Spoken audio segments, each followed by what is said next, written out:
After a dominant 1-2 victory in Bahrain, Red Bull are feeling good for the season. Max Verstappen's superb performance left everyone in awe. And still, although he won the Bahrain Grand Prix by a wide margin, the Dutch driver thinks that the other drivers will be closer at the next race in Saudi Arabia. Could this only be mind games? The next track is Jeddah, is much different than Bahrain's, so Red Bull might be in trouble. More on that later. How did Red Bull win so convincingly in Bahrain? People would be surprised if they found out that Red Bull had difficulties of their own to deal with, much like any other team on the grid. Let's see them. When Christian Horner said that Red Bull had an element of nerves at the Bahrain Grand Prix, you could be forgiven for wondering what kind of nerves a team that just won 15 of 22 races in a season could have.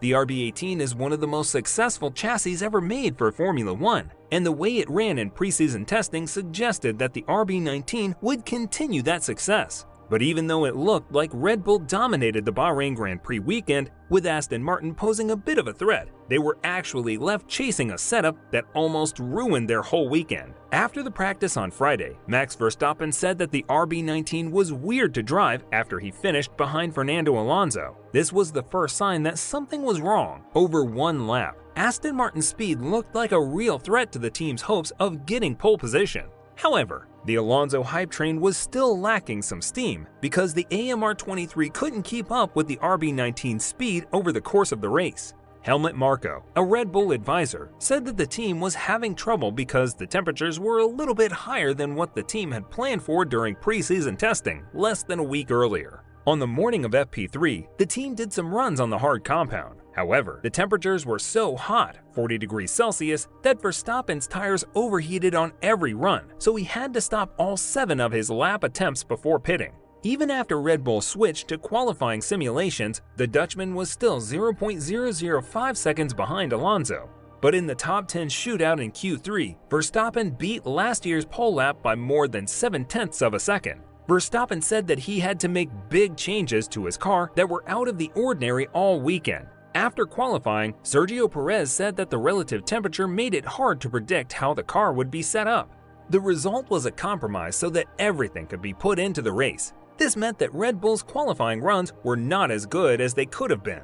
Based on how fast they were compared to Ferrari, it was clear that Verstappen only made up time in a few key places during the lap. Red Bull decided to change parts on both Verstappen's and Perez's car on Sunday morning because of the internal combustion engine oil inlet pipes were not working as well as they should. The problem was found on Friday of preseason testing, and since it was easy to get to, the team chose to try out different design solutions to fix it. Even though it didn't turn out to be a big problem, 2 drivers had to quit the race because of it. This is another thing to think about in a weekend that seemed to show Red Bull's dangerous pace for the rest of the season. Given the problems that changing temperatures caused at the Bahrain International Circuit, it's safe to assume that this will be a factor at most Middle Eastern races, where it can get very hot during the day. Horner made the important point that Red Bull seasons won't be easy, since each track will present different challenges for the team to overcome. And precisely the part each track is what may give hope to Ferrari, Aston Martin, and possibly even Mercedes that they can compete with Red Bull. Max Verstappen stated that the upcoming Saudi Arabian Grand Prix in Jeddah, he thinks the rest of the field will be closer to Red Bull. Verstappen and Sergio Perez finished first and second for the team in Bahrain, which made other drivers feel bad about their chances against the drinks-funded team. Lewis Hamilton was 5th, 50 seconds behind the Red Bulls.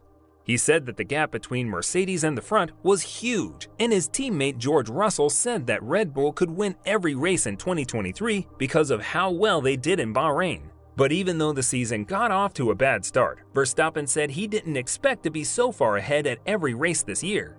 He also said that the different features of the Jeddah street circuit could bring competitors back into the game. Verstappen told the media that the track in Saudi Arabia is very different from the one in Bahrain. You have a lot more straights, fast corners, and a lot less degradation. I think here we were particularly good on the deg, so I do expect in terms of race pace that everyone is closer in Jeddah. Another problem for Red Bull is that Ferrari was actually faster on average, but Red Bull won the race in the crucial parts of the Bahrain track. How, you may ask? Let's take a look. Many people have said that the RB19 and the Aston Martin are very similar. Sergio Perez said after the race that it was cool that 3 Red Bulls were on the podium. In reality, the SF23 is similar to the RB18 from last year in some ways. So, how exactly was Ferrari faster than Red Bull? We now know that Red Bull's car started the 2022 Formula One season about 12 kilograms heavier than the limit, and that getting closer to the limit was a big part of its development plan.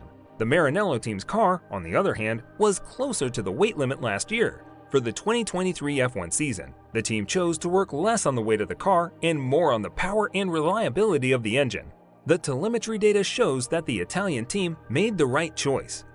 When you compare Charles Leclerc's best lap in the final stages of qualifying to Max Verstappen's best lap, you can see that the SF23 car was better on all the main straights of the Bahrain International Circuit, reaching a top speed of 298 km per hour in the speed trap compared to 295 km per hour for the Dutchman.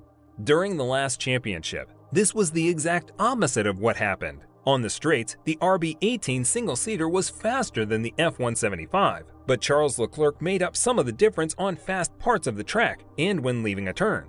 The data from the Bahrain weekend shows that the RB19's downforce was the main reason Max Verstappen was able to beat the Ferrari, especially in the high-speed turn 7 and turn 12 corners. The Red Bull car has much better acceleration coming out of difficult turn 10, a corner where drivers always lock up on entry, but the Monaco driver made up some of the difference going down the straight into turn 11.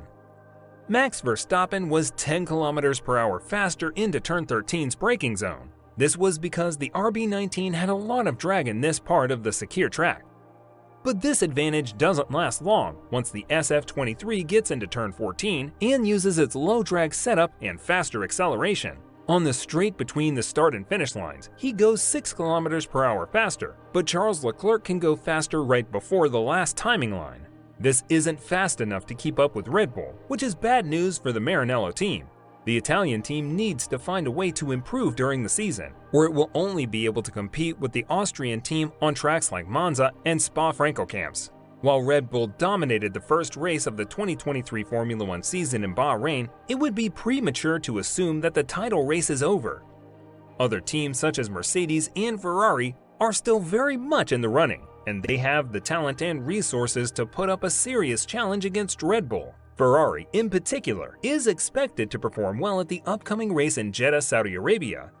The low degradation layout of the track is likely to suit their car better than some of the other circuits on the calendar. Ferrari also has talented drivers ready for any challenge. In short, while Red Bull Racing may have had a strong start to the season, the competition is far from over. The remaining races promise to be fiercely contested, and anything can happen in the unpredictable world of Formula One. What do you think? Can Red Bull succeed in defending their title? They sure have gone on to an amazing start, but how hard will it be for them to keep it up? Let us know your thoughts and opinions in the comments below.